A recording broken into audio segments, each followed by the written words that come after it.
မင်္ဂလာပါ Welcome to DYOR channel NIA protocol ဆိုတာက internet ရဲ့ future version web 3အတွက်တည်ဆောက်ထားတဲ့အခြေခံအဆောက်အုံတစ်ခုလို့ပြောလို့ရပါတယ်သူ့ရဲ့အဓိကရည်မှန်းချက်ကတော့ app တွေ website တွေတည်ဆောက်တဲ့အခါမှာပိုမြန်ပိုလွယ်ပိုဈေးသက်သာပြီးလူတိုင်းသုံးနိုင်အောင်လှုပ်ဆောင်ပေးဖို့ပါပဲ developer တွေအတွက်က app တွေရေးရတာပိုလွယ်ကူစေတဲ့ platform တစ်ခုပါသုံးစွဲသူတွေအတွက်က app တွေကိုသုံးတဲ့အခါမှာမြန်ဆန်ပြီးကဘူဟန်အခေးဝေးအလွန်သက်သာစေတဲ့စနစ်တစ်ခုပါ။နေရာဒီ AI အတွက် blockchain ဖြင့်ရပ်တည်ပြီး throughput မြင့်မားမှုအချိန်တစ်ခုအတွင်းမှာအလုပ်ဘလောက်များများပြီးမြောက်အောင်လုပ်နိုင်တာကိုပြောတာပါ။ကဘူဟန် gas fee နည်းပါမှုနဲ့ developer များအတွက်လွယ်ကူမှုတို့ကိုရည်ရွယ်၍တည်ဆောက်ထားသော layer 1တစ်ခုဖြစ်သည်။ Tokenomics supply and valuation NIA tokenomics သည် layer 1 စံနှုန်းများအညာရိုးရှင်းသည့် supply အများစုမှာလဲပတ်နေပြီဖြစ်က fee band များဖြင့် inflation ကိုထိန်းညှိထားသည် supply နှင့်ထုတ်ဝေမှု NIA mainnet ကို2020 April မှာ token 1 billion ဖြင့်စတင်ခဲ့သည် protocol သည် staking reward အဖြစ်တစ်နှစ်တွင် 5% supply အသစ်ထုတ်ဝေပြီးသူရ 90% သည် validator များထံ 10% သည် treasury ထံသို့ရောက်ရှိသည်ငွေပေးငွေယူကဘူဟန် 70% ကို ban လုပ်ပြီး 30% ကို contract များသို့ပြန်ပေးသည်လက်ရှိတွင် circulating supply နှင့် total supply နှစ်ခုစလုံးသည် 1.28 billion နီယာခန့်ရှိသည်unlock နှင့်ချန်ရှိမှု Coin market cap ရဲ့ token unlock fee အရနီယာအတွက်လာမဲ့ unlock အစည်းပြန်များမရှိပါ vesting overhand အဆင့်ထိပြီးဆုံးသွားပြီဖြစ်သည်တမိုင်းနှင့် sector ဆွဲဆောက်ရေးနီယာအမင်းဆုံးစေ 20.42 ထက် 91.64% ခန့်နှိမ့်ချနေသည်တနစ်တာဆွဲဆောက်ရေးမှာ -66.48% ဖြစ်ပြီး AI နှင့် big data token များ၏တန်မိုး 75% ခန့်ကျဆင်းသွားသည်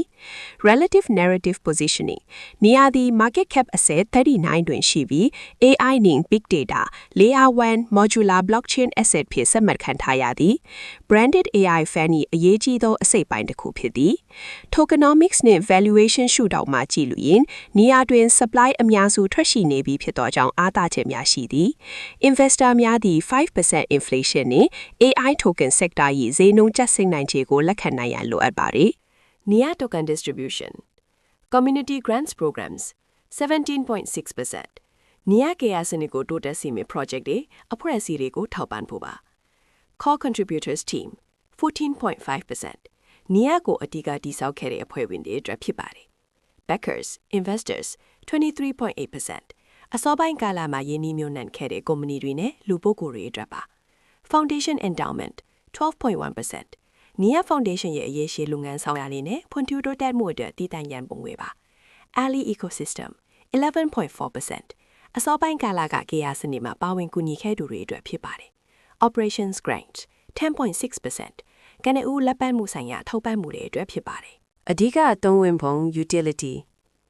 NIA token ကိုအဓိကအဖေအောက်ပါကဏ္ဍ3ခုမှာအသုံးပြုပါတယ် gas fees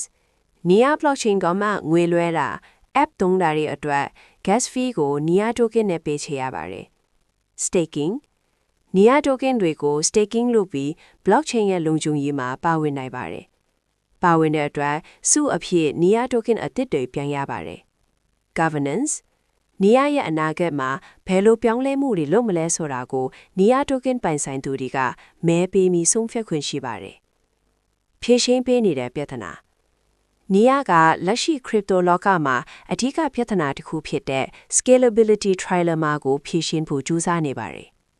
blockchain တစ်ခုမှာလုံခြုံမှု security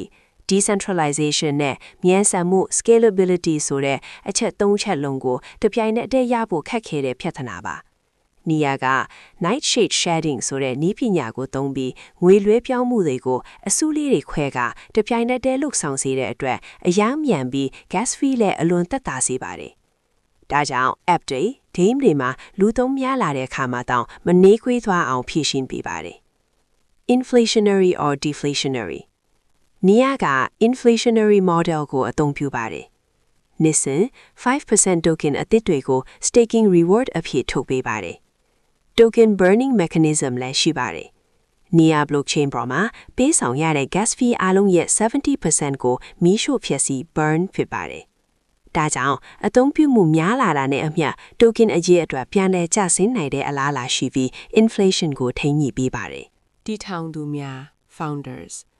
NIA protocol ကိုအဓိကတည်ထောင်သူနှစ်ဦးမှာ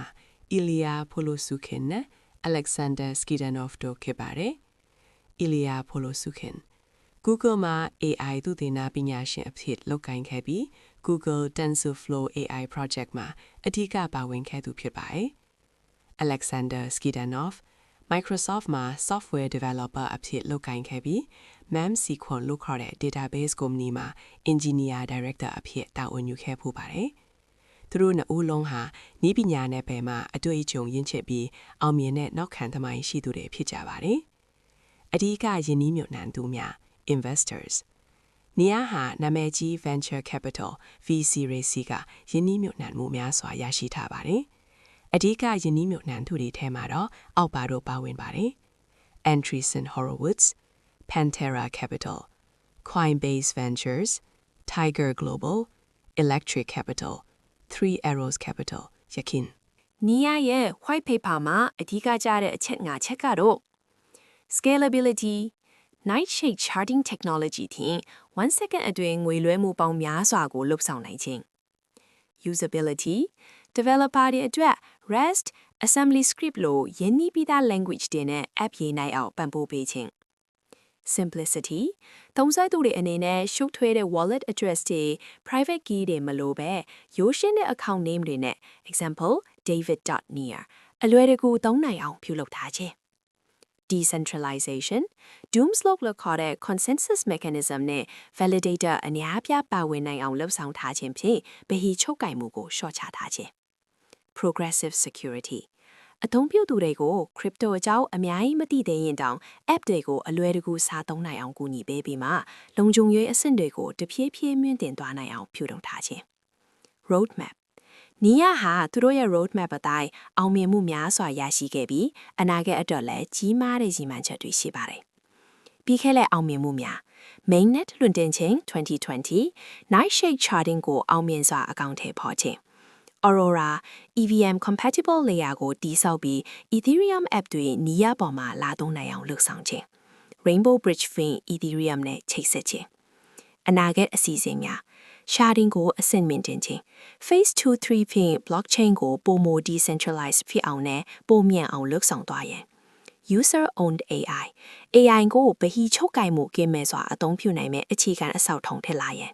Chain abstraction ထုံးစဲသူတွေအနေနဲ့ဘယ် blockchain ကိုသုံးနေလဲဆိုတာမသိပဲ app တွေကိုချောမွေ့စွာသုံးနိုင်မဲ့ blockchain operating system တစ်ခုဖြစ်လာရန် ပြိုင်ဘက်တွေထက်ထူးခြားချက် NIA ဟာသူ့ရဲ့ပြိုင်ဘက်တွေဖြစ်တဲ့ Solana Ethereum တို့ထက်အဓိကထူးခြားတဲ့အားသာချက်တွေရှိပါ၏။ Sharding နည်းပညာ Ethereum က Sharding ကိုလှုပ်ဆောင်ဖို့စ조사နေစေဖြစ်ပြီး NIA မှာတော့စတင်ကတည်းက Nightshade Sharding ကိုအောင်မြင်စွာအသုံးပြုထားပြီးသားဖြစ်ပါတယ်။ဒါကြောင့်အသုံးပြုသူများလာတာနဲ့အမျှကွန်ရက်ကိုအပိုင်းလေးတွေခွဲပြီးအရှိန်မြင့်တင်နိုင်စွမ်းရှိပါတယ်။ Developer friendly JavaScript လိုလူသုံးများတဲ့ language နဲ့ app တွေရေးနိုင်တာကြောင့် developer အသစ်တွေအတွက်အလွန်လွယ်ကူပြီးဂေဟစနစ်ကိုအရင်အမြန်တိုးချဲ့နိုင်ပါတယ်။ Account model ရှုံထွေးတဲ့ wallet address အစားလူသားတွေမှတ်မိလွယ်ရဲ့ account name username.nia တွေကိုသုံးနိုင်တာကတာမန်လူတွေအတွက်အလွန်အသုံးဝင်ပြီး crypto ကိုလူတိုင်းသုံးနိုင်အောင်တကားဖွင့်ပြီးသလိုချစ်စေပါတယ်။ Architecture Vision and Ecosystem Core Design နဲ့ AI ရှုထောင့် NIA သည် Nightshade charting နဲ့ Doomslope Proof of Stake တို့ကိုအသုံးပြု၍ throughput မြင့်မားမှုနဲ့ finality အမြန်နှုန်းကိုရရှိစေသည် AI agent များနဲ့အသုံးပြုသူပိုင် AI application များအတွက်အခြေခံအဆောက်အုံတစ်ခုအဖြစ်ရပ်တည်သည် Intense နဲ့ Chain abstraction ကဲ့သို့သော feature များက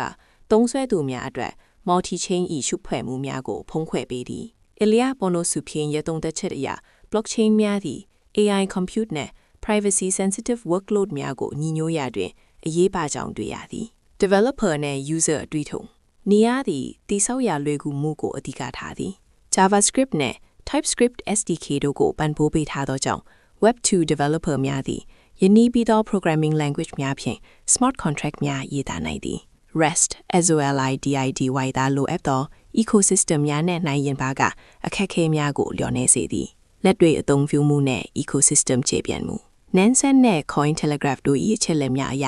နီယာသည်ထုံးညက်ကအလုံးအများဆုံး blockchain ငါးခုတွင်တစ်ခုပါဝင်သည်မေတွင်အယောင်းဝယ်ပေါင်း 1.89 billion နဲ့သုံးစွဲသူ46 million ခန့်ရှိခဲ့သည် Zcash Zashi Wallet ကဲ့သို့သော Near Intense အခြေခံ integration များကတိတ်ကိုအထောက်အကူပြုသည် Near သည်ခိုင်ချိန် cashback app နဲ့ Aurora EVM environment ကဲ့သို့သော use case များကိုလည်းအခြေခံပေးထားသည်မဟာဗျာမြောက် midfet များနဲ့ယက်တည်မှုမကြာမီက